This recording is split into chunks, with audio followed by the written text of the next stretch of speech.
came up with the idea of True Blue because her little sister was diagnosed with type 1 diabetes. And we noticed like a lot of misconceptions and stereotypes from her peers. People just didn't really understand her diagnosis. She would have to take different shots and she would get special snacks during class and stuff.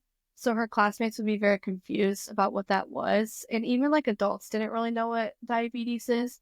And so we're trying to eliminate the stereotypes from a young age so that as they grow up, the diabetics feel more seen and heard. Welcome to Future Titans, where we spotlight remarkable middle and high school entrepreneurs building real businesses that solve real problems. Every founder we speak to has received a $1,000 Formidable Fellowship grant. It's not equity, it's not debt, just a bit of inspiration capital to say keep doing what you're doing.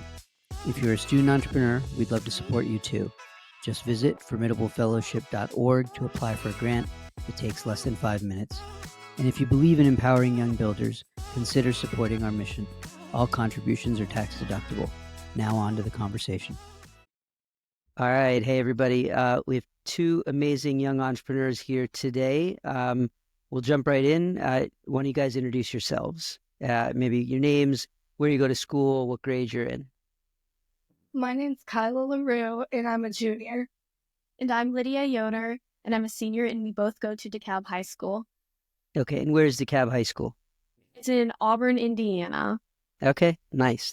And so tell us a little bit about the business. What's the name of the business? What does it do? And maybe give us a sense for the scale. How much revenue have you guys done? And let's call it last year. So our business is called True Blue.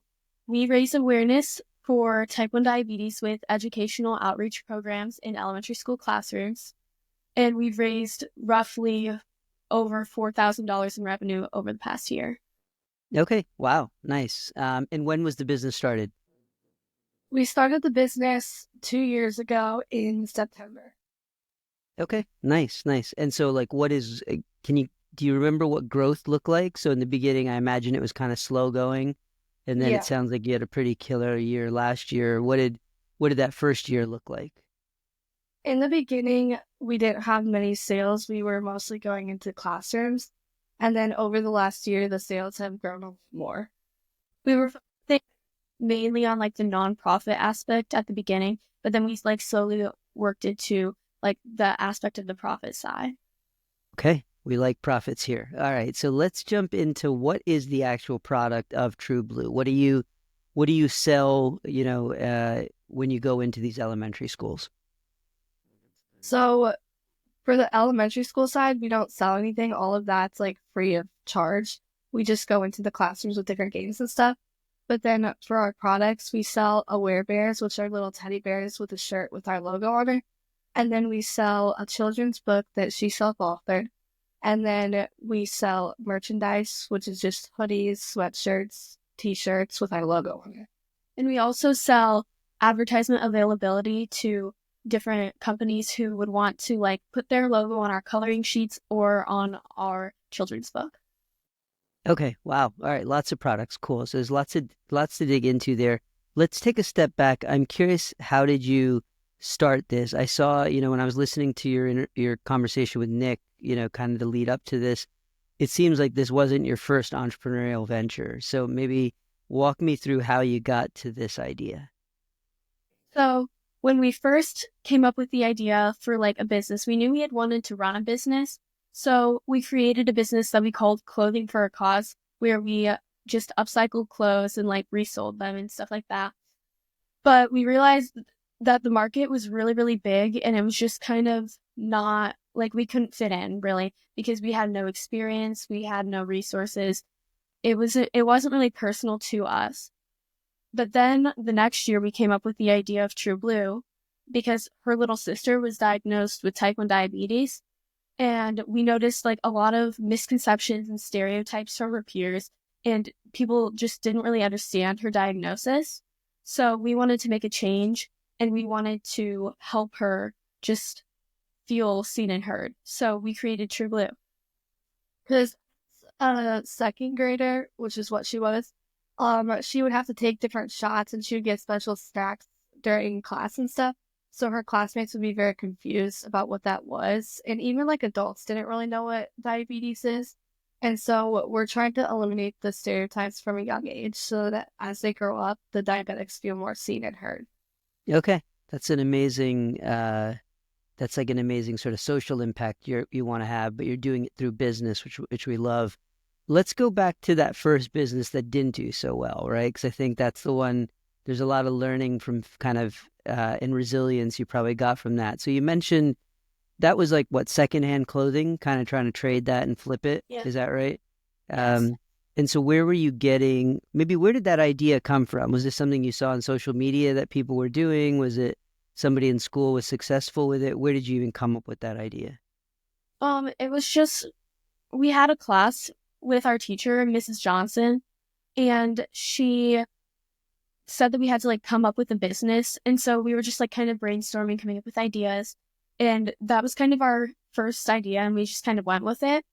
But it was not very successful at all. We really didn't make anything because people didn't really want to buy our clothes that much. So we began to make jewelry and that had a lot more success. We were creating like rings, necklaces, and that's when we somehow this transitioned to True Blue with the idea of a blue circle being the universal sign for diabetes. So our original idea for True Blue was to just sell the blue rings for awareness, but then we transitioned to something even bigger than that. So Okay, cool. I love the sort of turns and twists here. So Mrs. Johnson, what class does she teach? Is this an entrepreneurship class? she teaches entrepreneurship, personal finance, accounting. She teaches like a lot of different classes at our school. She's a really, really good teacher. She's like our second mom, basically. She's helped us through so much and she's done so much for us. And I don't even know like where our business would be without her. She's encouraged us so much. That's great. Well, shout out to Mrs. Johnson. That she sounds like a remarkable woman. Um, so this class, she said, come up with a business idea, and you came up with a secondhand clothing thing. When you look back on that, it sounds like it's a really crowded field, and maybe you guys weren't that unique in it. Would you say that was the primary challenge? Yeah, we lacked uniqueness and I feel like we also lacked like the passion for it as well. Okay, okay. And then Kyla, maybe you guys shifted to jewelry. What made you go from secondhand clothing to jewelry? Like, and why did you maybe think that was a better idea? So when we were selling the secondhand clothing, we were also making homemade rings. And that seemed to be the only thing that people were really interested in for that business. So then we transitioned solely to the jewelry and we were going to have like different lines for different causes, which is where the diabetes came in.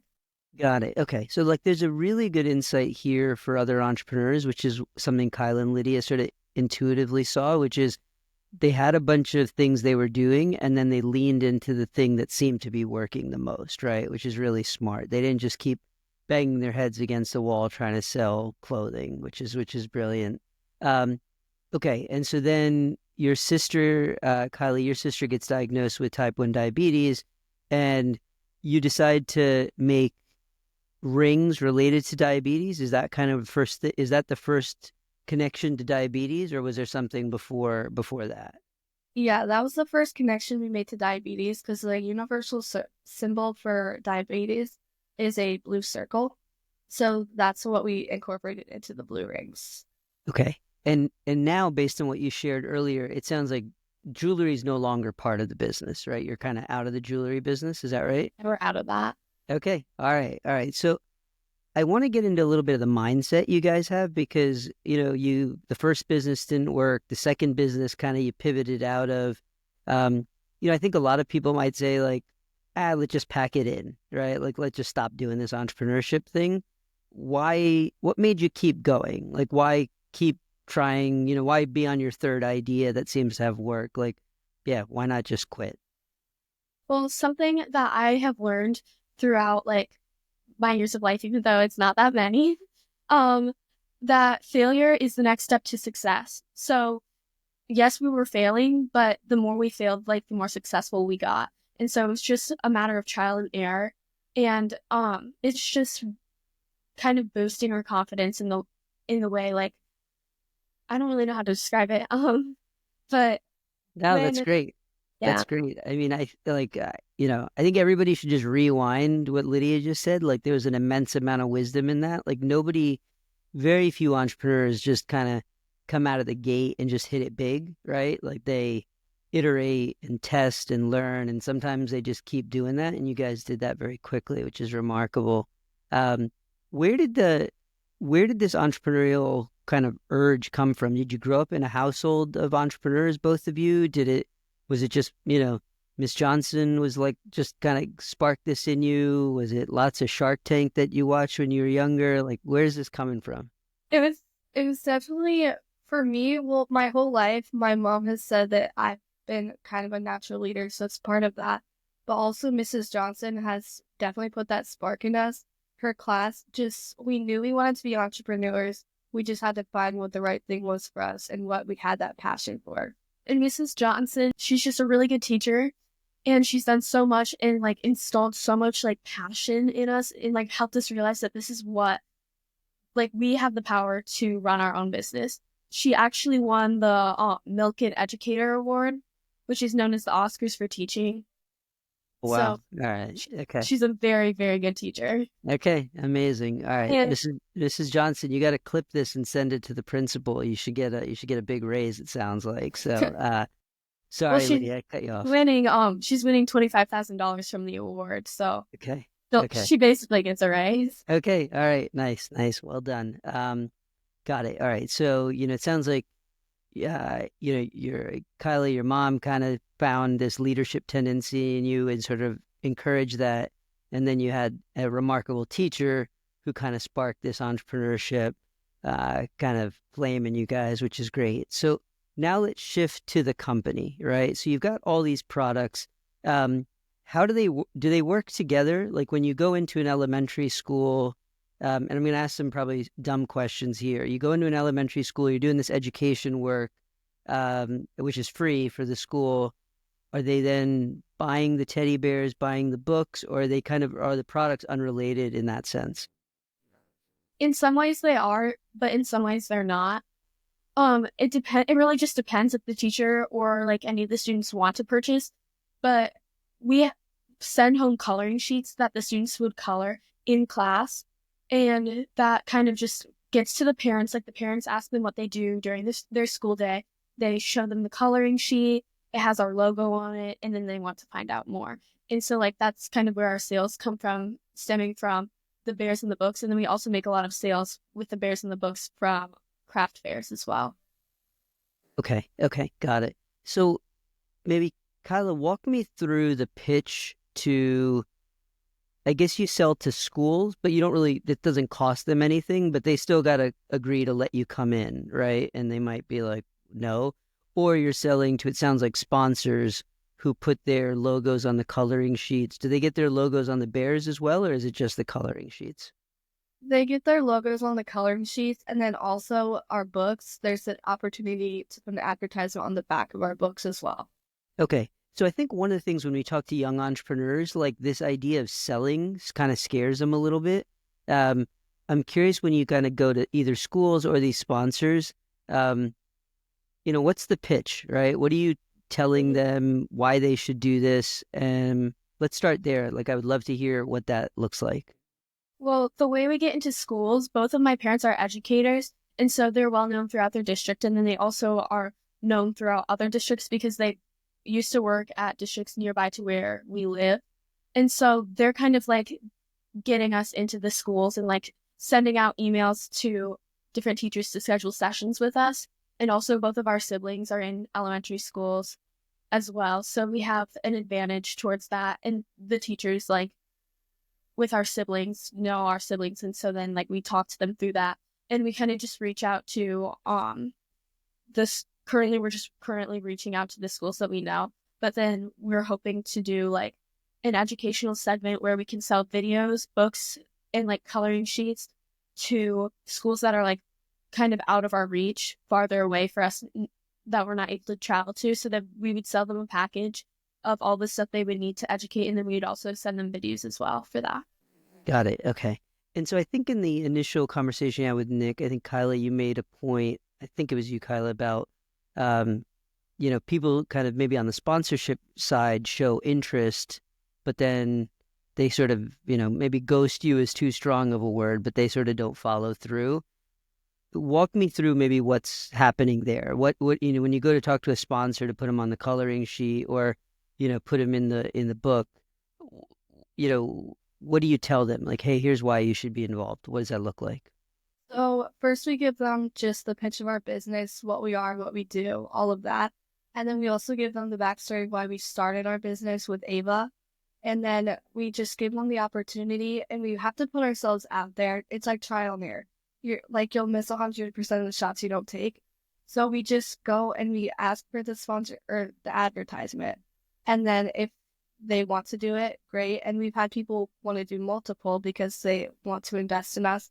But then we've also had people that we've tried to get sponsorships and they just say that they're interested, but then later they might not pursue it, which is part of a business. Yeah.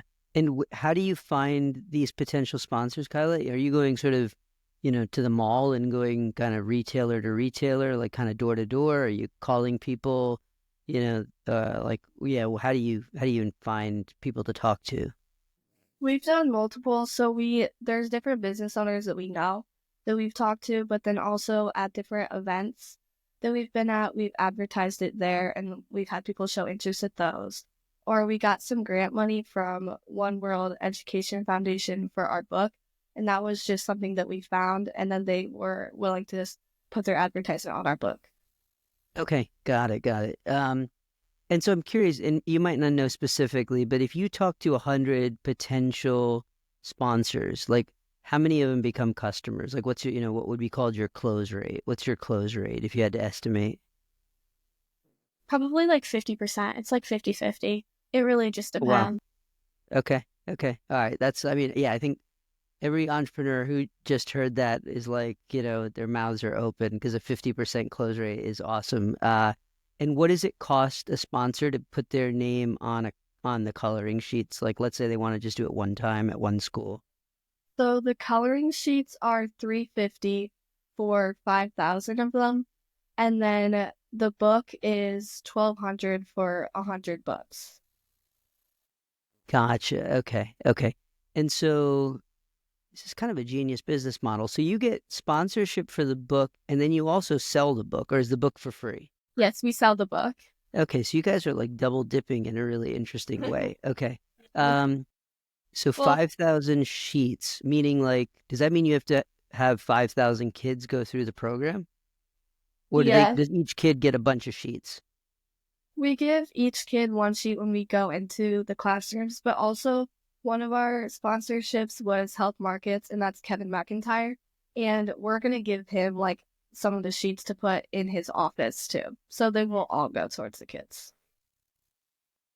Got it. All right.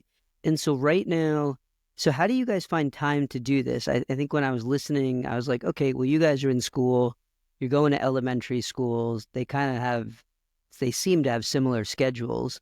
So how do you find time to do this with your own schoolwork and other activities? So really right now, being in my senior year, I don't really have much to do.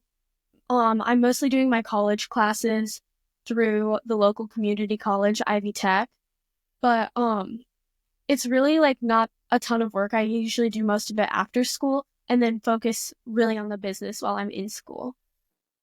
Got it. Nice. Okay. And you're both seniors, is that right? I'm a junior.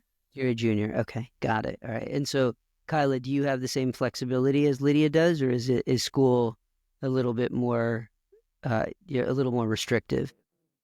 I definitely have a lot more classes that I'm not able to miss than her, but we Okay. have our same entrepreneurship class together that we're able to go into classes at. Got it. Okay. All right. And so it sounds like, you know, you guys, to some degree, y- the business is limited by how many schools you can go to or the number of schools that are nearby, right? And so you're thinking about this more, this pack, right, that a teacher could maybe just like use on their own. Is that live and out there yet, or that's something you're trying to put That's together? that's just something that we're working on putting together. We're trying to think of like all of the materials we would need and like how many coloring sheets we should sell. to each classroom with that. And we wouldn't like charge a lot since we mostly go into classrooms for free, but we still would need to charge something because of like the shipping and like kind of the effort that it takes to make those videos as well. Also because our book was there, which does cost money. The book does cost Right. money. When we do go into when we do go into classrooms to educate the students, we don't let them keep the book typically. So that would also be an aspect. All right, guys. So you've got a bunch of different products.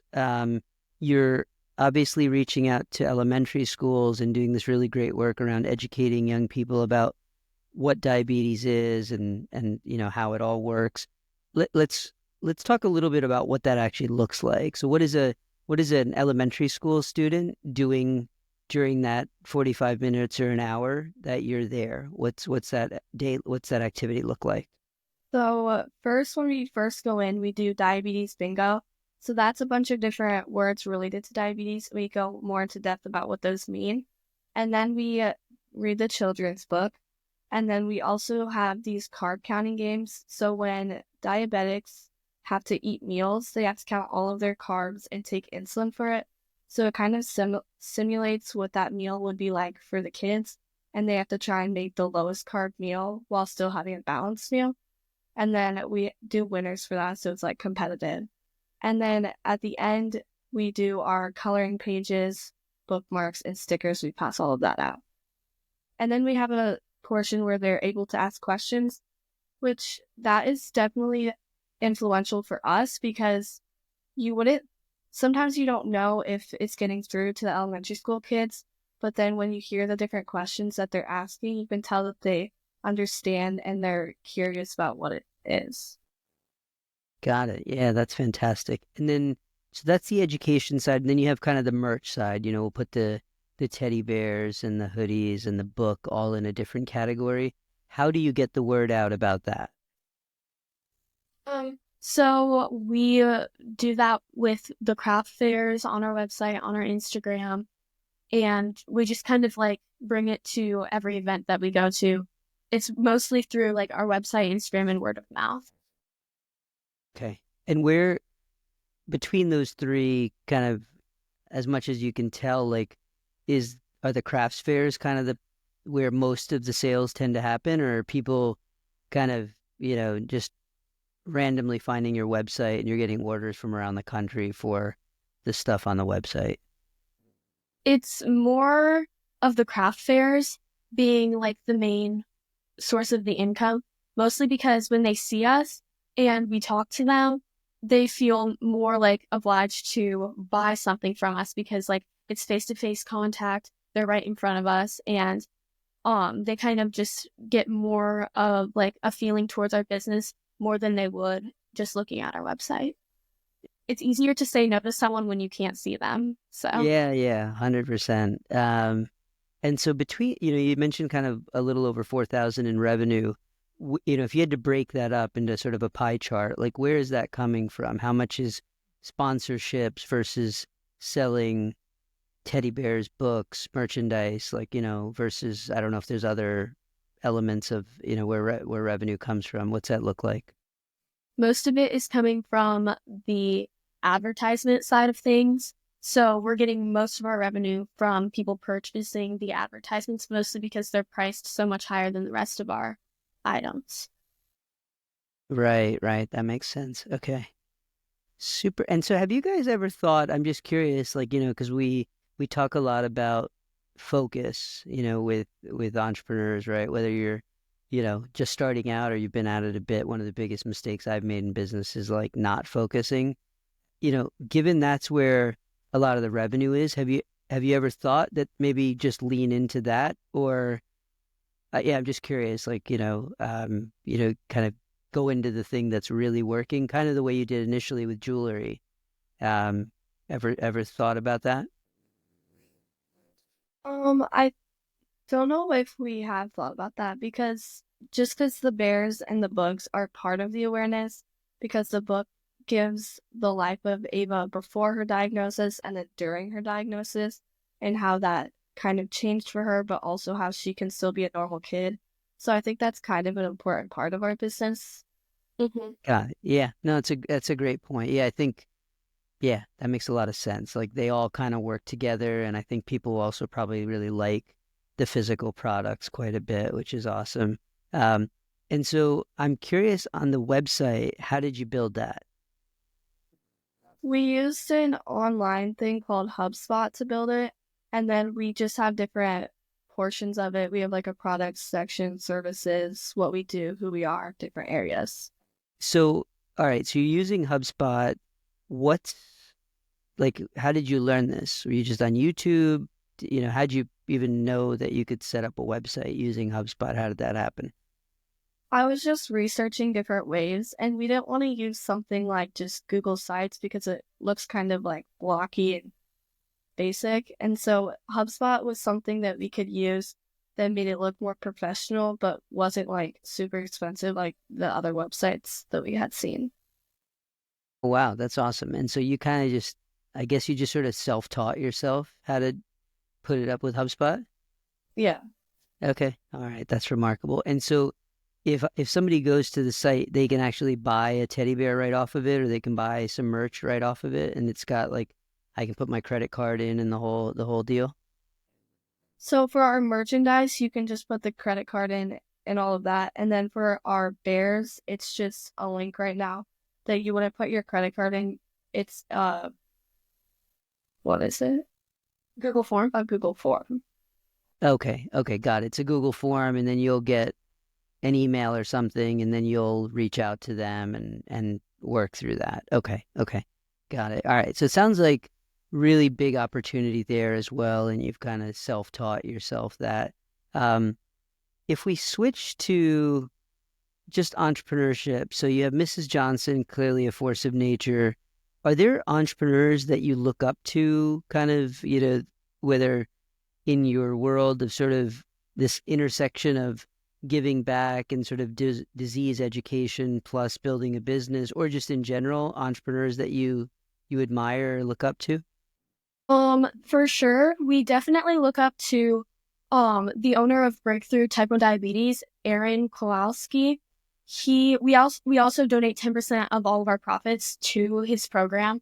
We just really admire that program, and we really think that it's a good like awareness and good like knowing like it's helping find the cure for type 1. It's really just something we super admire.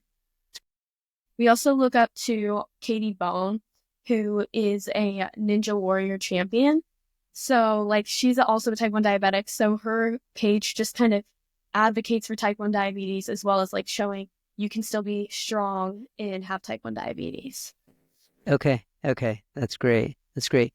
Are there any, Kyla, you mentioned HubSpot. Like, I'm kind of curious how you came across them. Were you just like Googling and going on YouTube and saying how to set up an e-commerce store and they came up, or how did you even get to them? Or was there like somebody that you watch on YouTube that's a good like business kind of influencer and they recommended it? Like, do you remember how you got to them?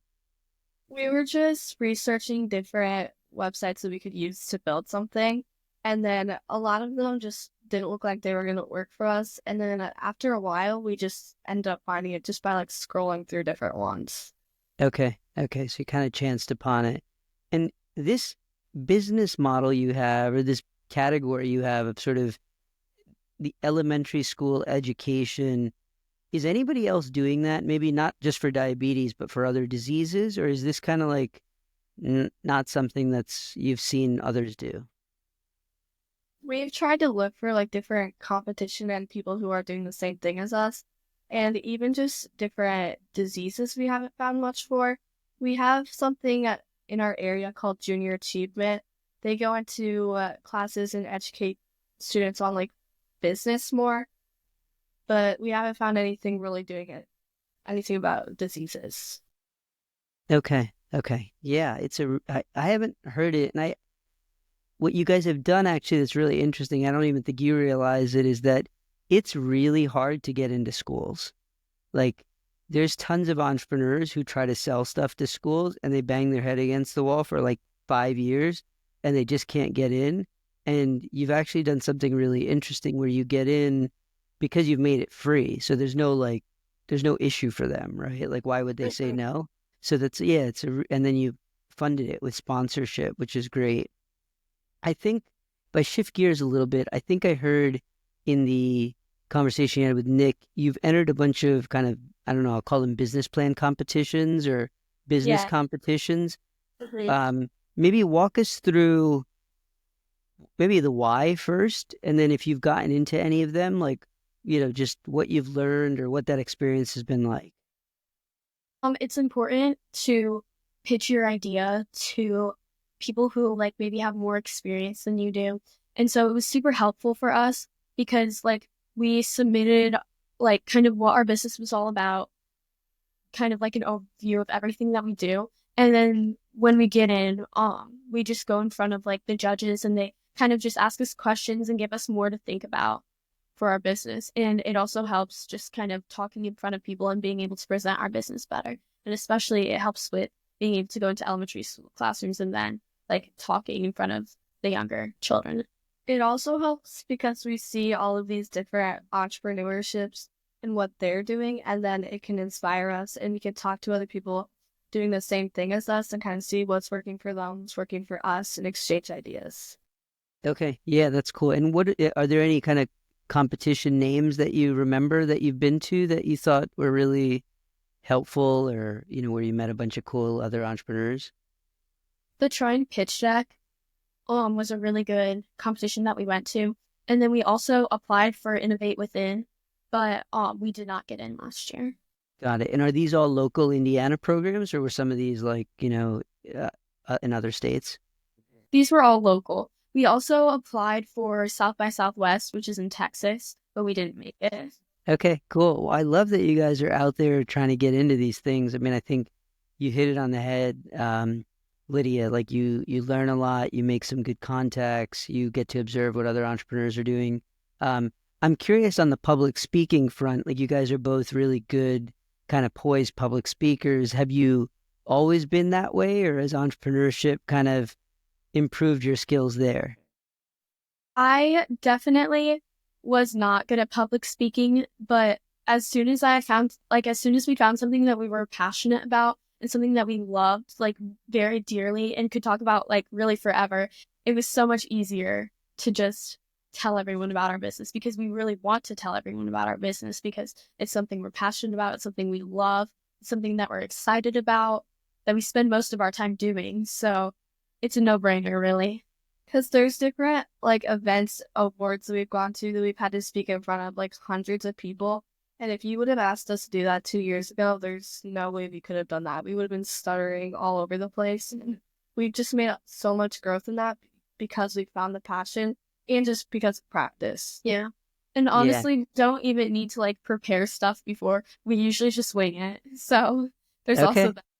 Yeah, I mean that's great. I imagine your first couple times you really prepared and like Mhm. memorized and Yeah, but yeah, now we just kind of like mix everything that we've said before and then just kind of say it. yeah, yeah. I mean, that whole practice makes perfect kind of thing is true, right? And the fact that you guys, you put in the time initially, now it's become kind of second nature. I mean, it definitely Yeah. is apparent right now, which is great. Um, I think a lot of what you've done, you sell, you do public speaking, like I mean, I think there's like a funny statistic, or maybe it's not so funny. It's like the two things people fear most in life, like number one is dying, and the second is public speaking. Um, and so, like, you guys have conquered that fear. For a young entrepreneur listening to your story, who's sort of inspired by what you've built, any advice for them? Like, they're like, I don't know how to sell. I've never sold anything. I'm not sure my product, people really like it. Like, what would you tell them? I would say don't be afraid of failure and just if you fail, just keep going back and trying again because that's really the only way you'll succeed. Going back on your failures. And I would say like as a business owner, I've always been very entrepreneurial minded. I've always like been an out of the box creative thinker. So like most of the business products are like ideas that I've had and then like we've expanded them and made them a reality. And just being creative and thinking out of the box is something that's really, really going to be a lot of leverage for an entrepreneur. I would also say you have to be passionate about what you're doing. Because if you're just doing it to make money, you're not going to get anywhere because you have to, because like she said about the failure, if you're failing and then you're just like, oh, I'm done with that. But you have to lean into your instincts and have passion about what you're doing, or it's just going to not go well. Yeah. And is there anything, Lydia, you talked about, kind of being comfortable with failure. As you've been building this business, has there been a challenging customer or like something that you really thought would go really well and it totally just bombed that you were like, it was like a failure when you look back that you've had to learn from? Is there a good example there? Yes, so there's actually something that's a little more recent, but so we were having a conversation with a representative from our state, and then there was also another man there. I don't remember his name at all, but he was very like kind of hurtful towards our business. He wasn't very kind with his words, and he just kind of basically said that our idea wasn't really going to get anywhere, like in that we're just going down a slippery slope. And something that I would recommend, like when you're faced with that, because you will be, not everyone will like your business, but when you're faced with that, just kind of stand up for yourself. And if it's something you love and it's something you know will succeed, just keep trying. Don't listen to like people who don't believe in you, because just keep trying. It was really hard like hearing someone say that, because it's kind of like our first like negative thing about our business, who like didn't think it was a good idea, didn't think it would work, kind of just said really not kind things. Wow. But How did you react in the moment, right? And was this person a successful entrepreneur or were they like a government person or what were they? um I'm not sure exactly. I think he was a government person, but we were speaking with him, and he kind of just said that like he doesn't really he said that we're not really solving a problem for anyone. And I said, actually, I do think we're solving a problem for people. I've had feedback saying that we are solving a problem for people. Type 1 diabetics have expressed how thankful they are for having our business and having our advocacy like available to them. So like just standing up for yourself, even if it's someone who's like in much higher power than you, much like wiser, older, like all of that kind of thing. Just standing up for yourself, even if they're clearly like more established than you are. Cool. All right. Well, Lydia, that's remarkable that you did that. I'm proud of you for doing that. And yeah, if they were a government person, 99% of them don't know what the hell they're talking about either. So you probably know more. You two will know more about business than that guy does anyway. So good for you both. Yeah, I mean, I think actually on that point, like it sounds like this person woke up on the wrong side of the bed and just decided to be mean this morning. In general, have would you say like that was a really wide outlier, like an exception, and most people have been quite kind? Definitely. Yeah. We get a lot of positive feedback because when we went to the state house, we were speaking with the senator and someone from the House of Representatives and a lot of like important people. And they all expressed really positive feedback towards us and what we were doing and expressed interest in helping us.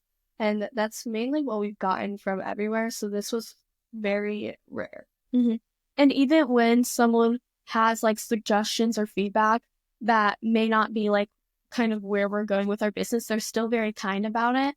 And they like we take their like suggestions into consideration, and sometimes we even implement them. So it's just kind of like what people tell us to do. Like we do listen, but only when they're kind.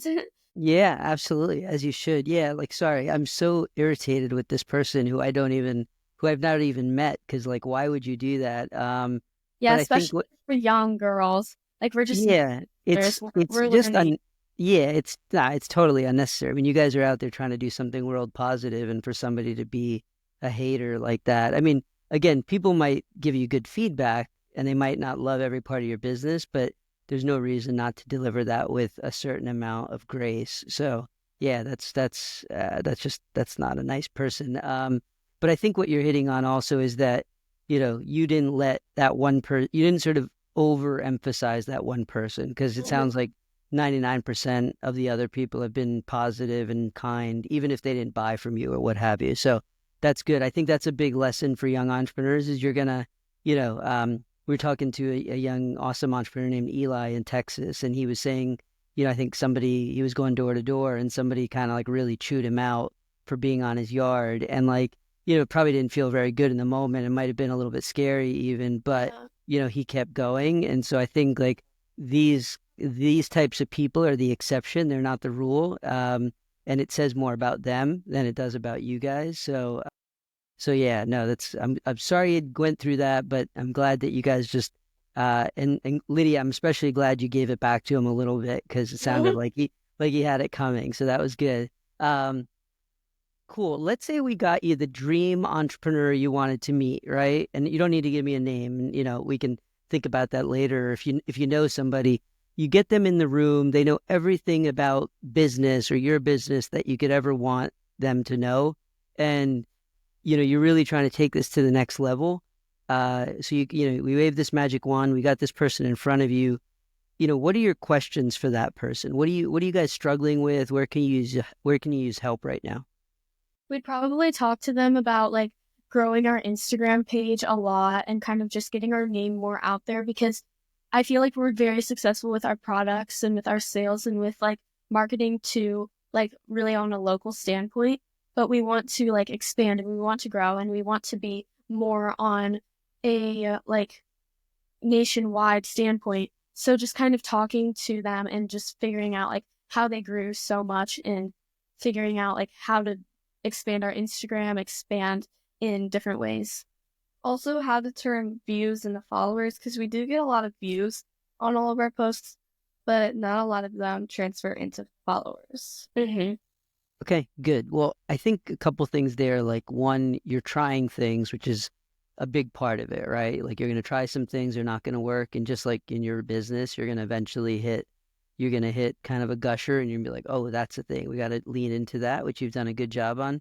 But it sounds like marketing kind of generally is like the big area that you could use help in, right? Just creating awareness of this great effort that you have and this work around creating awareness around diabetes, which is fantastic. So you both mentioned a couple of folks. I think one was Katie Bond, who's a rock climber, has diabetes. If we can get Katie in the room, like, what would you ask her? What could she help on? We would probably ask her about kind of like how she does her social media, tying her diagnosis to her Ninja Warrior rock climbing. It's just like very amazing to see like her strength in that way. And just like if even like we could get a partnership, like we look up to her so much in how she advocates for type 1 diabetes it with her like platform through Ninja Warrior she advocates and it's just really something like we would love to get a partnership with her. Okay, cool. Yeah, Katie, if you want to get the message out there to really young kids in elementary school, Kyla and Lydia are your team. And then the other person you mentioned was Aaron Kowalski on sort of from Breakthrough Type 1 Diabetes, I think is the organization. Again, if we got Aaron in the room, where where could we tap into Aaron's expertise to help take you guys to the next level? We'd probably ask him about like where we could partner with him, like and like who we should be partnering with, kind of in that way. Got And it. we donate 10% of our profits to his corporation, like at the end of the cumulative year. So we just kind of, I don't know, his business is just something that we'd really like to look into. Different opportunities and connections, and he has a big business for type 1 diabetes, and so do we. So just he is a lot bigger. So what could we learn from him? For sure. All right, Lydia. So you talked about your associate's degree classes in entrepreneurship, and then the remarkable work that Mrs. Johnson is doing with you on entrepreneurship. I'm curious, just if you were to draw a contrast between the two, where have you learned more? What's better about one versus the other, or do you learn different things in each? I've definitely learned a lot more from my high school classes with Mrs. Johnson than I have learning through the local community college, Ivy Tech.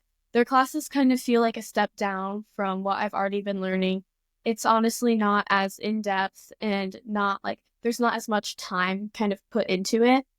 And the projects given are just really simple and it's just not the same. It's a lot less in depth for sure. Okay. And then when there's the theoretical part of a business, like which you can learn in a classroom, and then there's the actual doing part. You mentioned getting really good at public speaking, and that's because of being in the business. Are there other things that you've learned from just operating a business that you couldn't really learn in a classroom? Definitely the talking to people and the trial and error.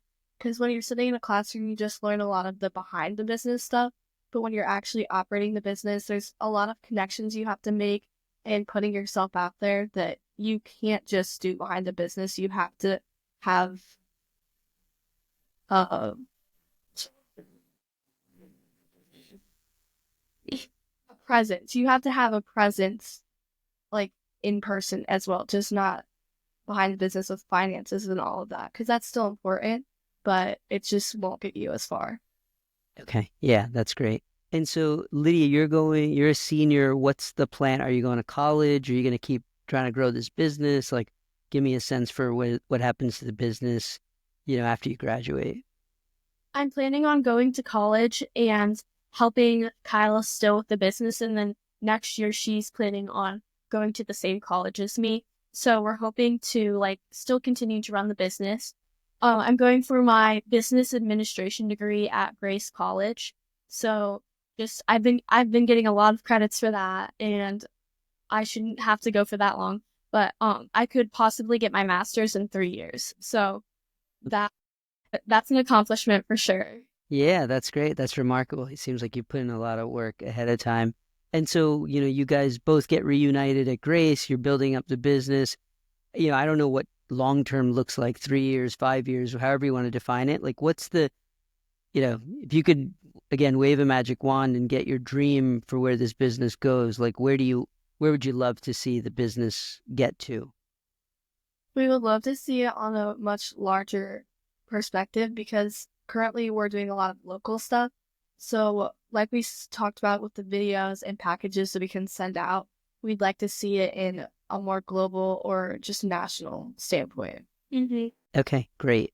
Awesome, guys. Well, you're an inspiration. Thank you for what you're doing. I think it's remarkable. You built a real business and you're also doing good at the same time. You're solving a problem that needs solving. For folks that are interested in buying merch, maybe who want to see if you could do something at their elementary school, how do they find you? So they can find us through our Instagram, trueblue.12, which also has a link to our website in the bio. Okay, perfect. All right. So yeah, if you know somebody who's affected by diabetes, if you're an educator and you want to bring this to your elementary school, Kyla and Lydia are your team, and we'll put all those links in the show notes. And so please reach out to them. But guys, thanks so much. Keep doing what you're doing, and we'll talk to you soon. Thank you.